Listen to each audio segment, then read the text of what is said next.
Hi and welcome to The Practice Gap, the podcast for closing the gap between the practice you have and the one that you want. I'm Elizabeth, a chiropractor, a business owner, coach and entrepreneur, on a mission to help you move from frustration and overwhelm to clarity, focus and joy in practice. 3, 2, 1, yeah. Good morning. Today I have in studio with me Bård Fossli Jensen. He is a medical doctor and a pediatrician and have a Ph.D. in patient communication. I'm so excited to have you here in the studio. Could you please tell the audience a little bit about yourself? I've been looking forward to this myself, so let me take the short version, should I? I'm a pediatrician. I'm from Arendal in Norway, and I started my medical career as a standard pediatrician, and I thought I was doing pretty well also the way I communicated. So it wasn't until I'd been in practice for 5-6 years that I attended a communication skills training course, and I went there to show them how this should be done. I felt pretty confident that I was doing this the right way. And the problem was that these were skilled people, so they were able to handle my insecurity and skepticism towards communication training. And long story short, I had to ask them, so you mean I've been doing this wrong the whole time? And basically what they said was yes. And they said it in a way that I could take that feedback and still just change the way I practiced. So I went back to my medical practice, and next day I felt it was twice as fun being a doctor. And I'm pretty sure I got much better as well. So that's my introduction into this communication skills training field. And after that, we've been working to help experienced practitioners on how to improve their skills so our job gets easier when we meet our patients. So now I'm running a pediatric practice here in Oslo, and I spend about half of my time training experienced healthcare personnel in how to communicate when we meet our patients. Mm-hmm. Thank you. I must say, I actually had to look this up. The first time I took a course with you is exactly 10 years ago. Wow. And I must say, to this date, it's one of my top 3 seminars I've ever been to. And I'm kind of a seminar junkie. I love to learn, and I love to listen to what other people have. And I use the things I've learned every day. Wow. So it's super good stuff you are teaching. Yeah, that's pretty amazing though, because we've all been to seminars, and it's normally it's great when you're there, but then you get back to your clinical practice and you say, yeah, I'll learn this new thing and I'll start doing it, but not today. Yeah. Because today is a bit busy, but on Monday I'll get around to it. And it turns out that Monday is just as busy as Friday. So being able to implement something like that, that's cool. And could I ask you, what have you implemented then? I've hey, now it's switched. Now it's switched. Now it's switched. The big thing I did, I think first of all, this was definitely communication training. It was not like you have had for the Norwegian Chiropractic Association. You have had big lectures for the whole place. And then when I was at your training, we were quite a few. I think we only 8 or something. Yeah, the maximum is 8. Yeah, and I think we might even be 6. And it was all super experienced. I was the youngest one, and I'd been practicing then for 18 years or something when I was there. And so everyone was very experienced. And then we were all had no clue on really how to communicate with the patients. But the training, and then we actually had to do the work. I think that was the big thing. The biggest thing that I changed was to structure my communication. To have a clear structure from everything, how I greet my patients, to when I ask what, and to make a plan with the patient, and to be very, very specific to when I talk to the patient as a patient and when I step away and just chit-chatting as me, and then do my treatment, and also always planning. So I think that was the big difference. Wow, and that's so cool, because it doesn't sound very spectacular, does it, that I learned to do things in a certain order. And it's just that it's so powerful, because psychologically, when you come as a patient, open to what's going to happen in a certain order, and just to know that order, because the science is pretty clear on that. So we know this, but most of us, we think that, yeah, science is good, but I'm so talented, I'm charming, so I could improvise this. But when it comes to these consultation, which are, how should I put it, they're very, no, so it's, because we all think we're so brilliant and we can improvise this. But when it comes to asymmetrical meetings like this is, like someone is in pain or in need of help, and we are healthy and we have the treatment, the science is pretty clear on what sequence people are ready to receive both advice and treatments, etc. And just to experience firsthand, like you did when we train, that structure sort of beats improvisation every time. Is you have to experience it in a way, and then it's easier to implement. So it's cool to hear. When that leads me to the question: when did they start to really study patient communication? How old is that part of? That is ancient, and still, if we talk about modern medicine, we had pretty hard meaning in the medical society on how things should be done. So as late as the 60s, the way we should communicate with patients, we were taught then, was when it comes to how we react to feelings, for example, both the patient's feelings and our own. Then the gold standard was that a physician should look at the patient with the same emotional distance as if he's looking at a dead body when doing autopsies. Yeah, that was the ideal. Yeah, we can laugh at that, but that was the ideal. So we have had a cultural way of looking at this for a very long time. And then this shift came, and in the 70s, we're starting about the biopsychosocial model. Thanks for being patient with my English. And we also started changing a bit about how we looked at things, and structured training the way I was taught at medical school. I believe the research started late 70s, 80s. There's a famous study from 1982 where we looked at how long a general practitioner will listen to a patient before he interrupts them, which is not for very long. It's about 18 seconds. And that sort of set the standard for the new way of how we think about communicating now. So the work's been going on for a long time, like decades. And still, we haven't really sort of hit the sweet spot yet, because most of us that have lived some time, we've been through communication skills training in the 80s or 90s, or even after the millennium shifts. For some reason, we haven't really gotten around to do that training in a way that feels useful for us who meet patients and their relatives every day. It's either been too wishy-washy in a way, so everything is fine, just be empathic, open-ended question, make sure you don't fill with your hands, so sit with your legs crossed, arm crossed, which is all correct, but it doesn't really fit with a busy practice. So it was either that, or people have been through some really, really tough role plays where you've been too exposed to your vulnerabilities, often in front of colleagues, so you have had your own shame sort of tattooed into your spine at some point, and that caused a lot of us to just distance ourselves from the whole communication skills training. So for the last,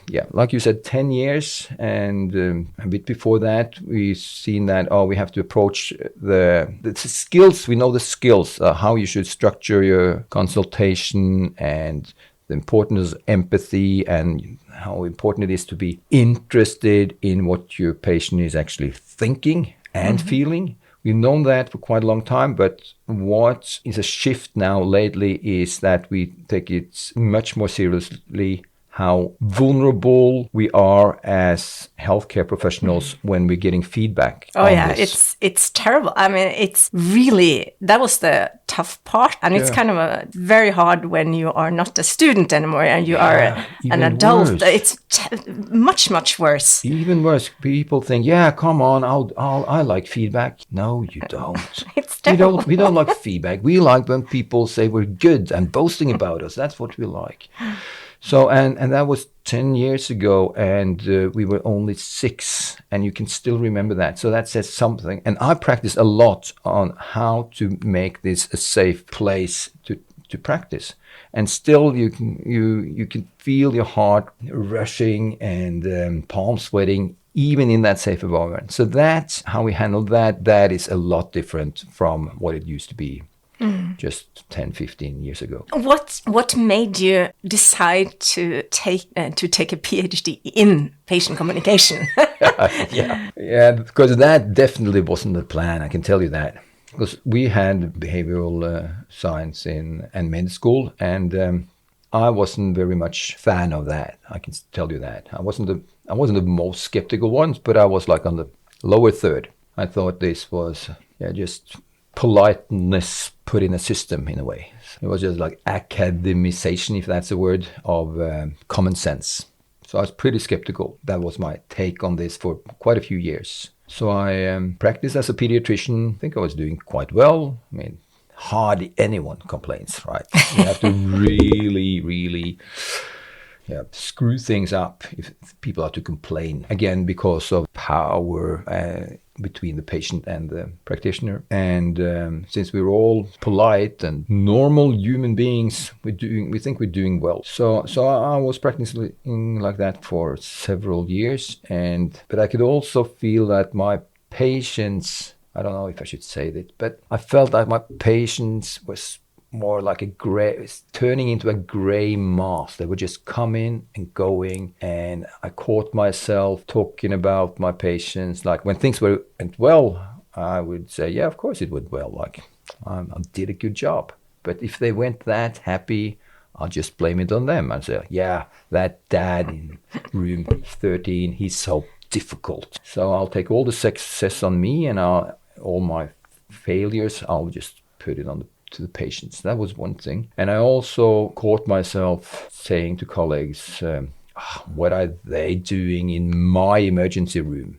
So it started to be all about me. I don't think that's very good.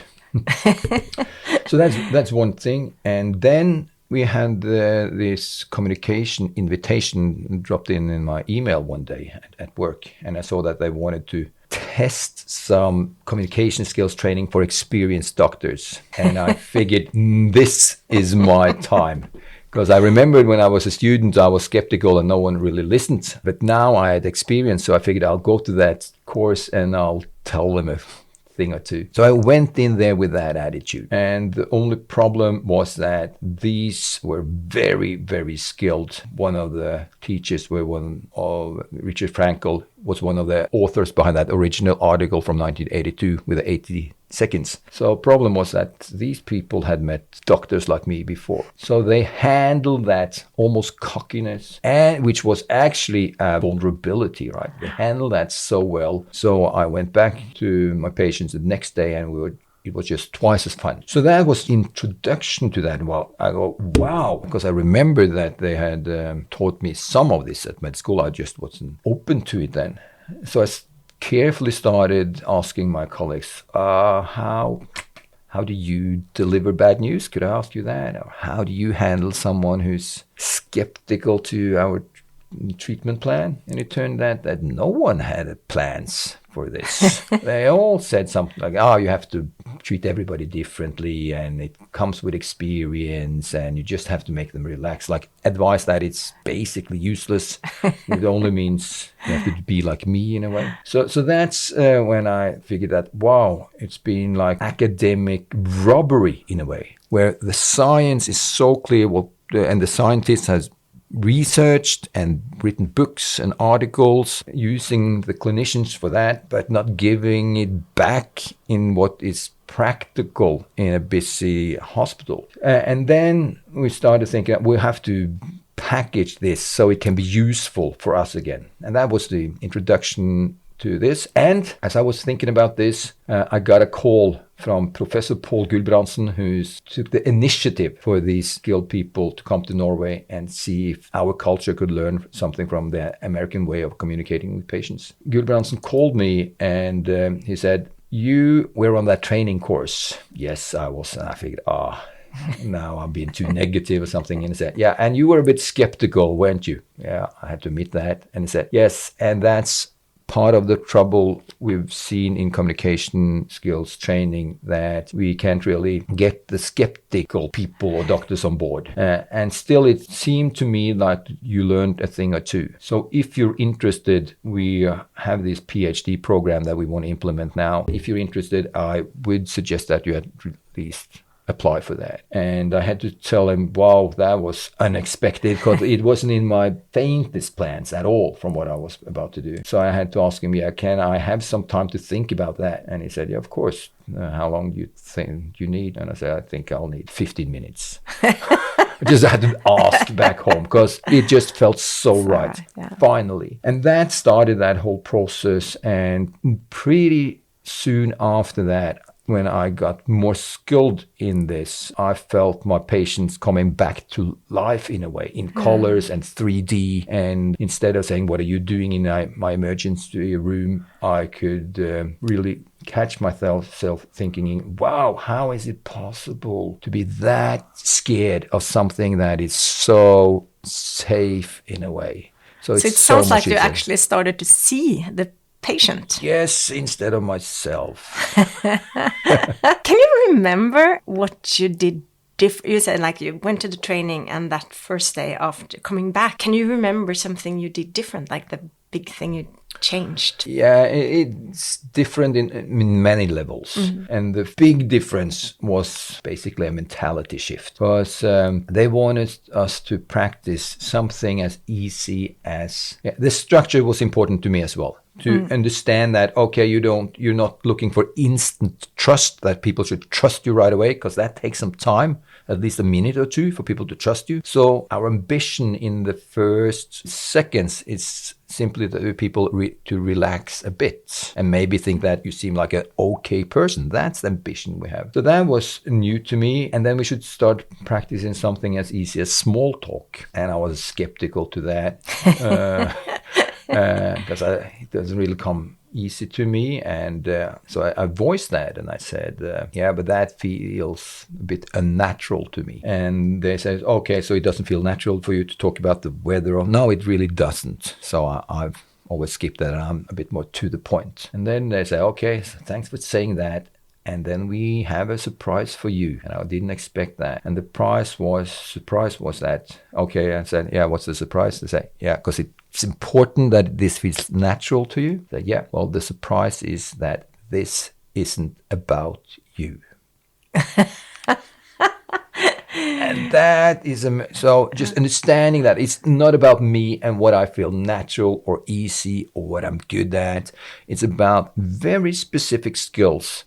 Because they say that medicine is an art. Yeah, it might be, but it's also a science. And the science behind how we communicate is very, very, it's a big pile of science. So we know what to do. And just understanding that I had to choose methods that are effective more than I should just think this was about me. That was a big shift. So that was one thing, the mentality. And the other was when I started to, instead of trying to show the patients how good I am in a way, how intelligent and smart I am by guessing, you probably thought about, you may be afraid this could be cancer, or you must be frustrated. Instead of guessing about their theories, guessing about their feelings, and I just started asking. That was a big, big shift. Being able to say, okay, before we go into plans I have had before you got here today, is it okay if I ask you what your theories are? What have you been thinking about before you got here? How you've been holding up?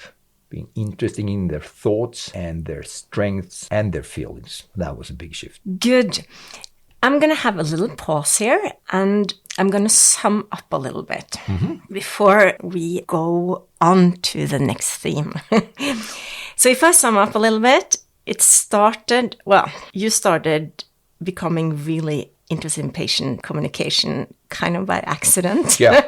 You stumbled Genius by upon accident. it. And then, genius by accident. Well, that's kind of life. And you took the chance and you jumped on actually the chance of taking a in-depth and just really dive into patient communication after you had the experience yourself, the bodily experience of becoming just a better doctor and a better person, and to see that it's actually a science. Yeah, and it was twice as fun being a doctor. So yeah, and that's actually maybe the most important here. Yeah. It's better when you're a better communicator. It's so much more fun. Yeah, and it makes everything easier. It's everything easier. So then to have the focus outside yourself to see that it is a structure. Communication is a science. It's actually something you can learn and train, and you should train and learn. Does that sound It's a free world, though. You don't have to train. You don't have to do anything. No. But we're at this level now that almost up until this day, you could be like top of your game and be in the top 10% of medical professionals if you just knew your biomedicine. Mm-hmm. But the science now is very clear that unless you also know how to handle the relationship with the patients, you will not get the same result as those who can. So if you're happy about being like mediocre, like a mediocre chiropractor, if you're happy about that, you don't have to learn any of these skills. But if you want to be among the, say, top 5-10%, it's no longer possible to be amongst them unless you also know how to communicate well. Yeah, perfect. So to all those who listen to this podcast, you are definitely in the top 5% or want to be there. And we'll come back in the next episode where we're going to go more in depth. Does that sound good? Super.